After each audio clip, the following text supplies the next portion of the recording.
Okay, some more deadlines and timelines for you as well. Got a lot more people joining us now, so it's great. Some more deadlines for you. Got 3 here for you. January 26, and July 26, obviously next year.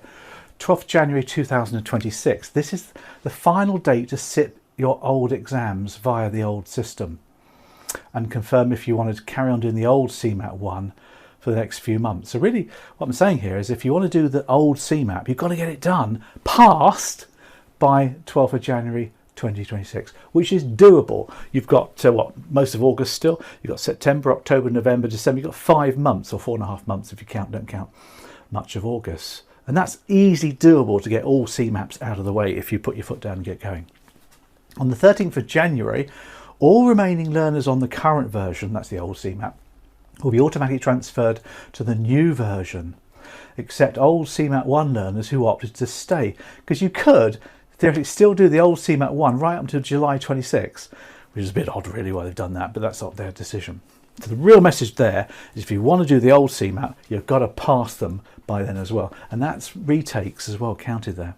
And then they just swap you over to the new one. So that's the timelines.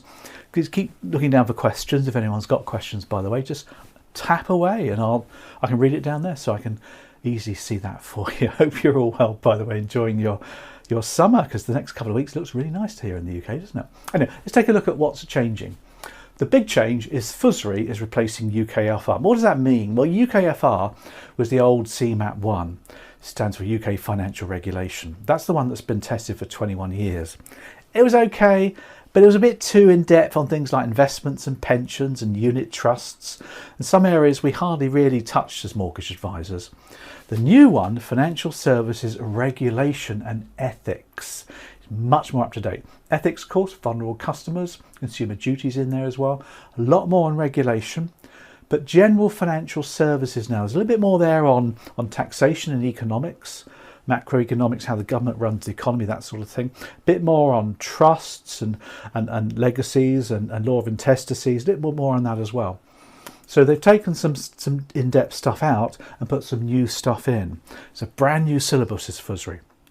So what's some bit more detail for you? First of all, it is a level 4 now. It's being replaced by FSRE, which we said there. There's a point there. It's a level 4 qualification with more rigorous content. I don't know if you know your levels. CeMAP is level 3 and FSRE is level 4. And IFAs can go up to level 6 chartered status if they want to. The IFA basic exam is level 4. So you've got a level 4 exam now for CeMAP 1. It's harder, it's tougher, more rigorous exam questions. You have to really think about them. Gone are the days where you can just do a load of tests to pass CeMAP 1. Because a lot of people do that, don't they? Just do loads of tests and they learn the questions and then they pass. They don't remember much, but they pass. And that's fine, not judging that. People. But the point is you can't just do flashcards and learn by rote. You've got to understand the new FSRE. You've got to be able to put it into practice. Because that's how the questions will ask you for as well. 2 units. You've got 3.1, which is Unit 1, Industry Regulation and Key Parties, Unit 2, which is Skills, Principles and Ethical Behaviours. It's still, though, a 70% pass mark. So whole new material, whole new book, whole new videos, everything's all new on the FSRE CeMAP 1. Remember, you can do the old one up until January if you wish.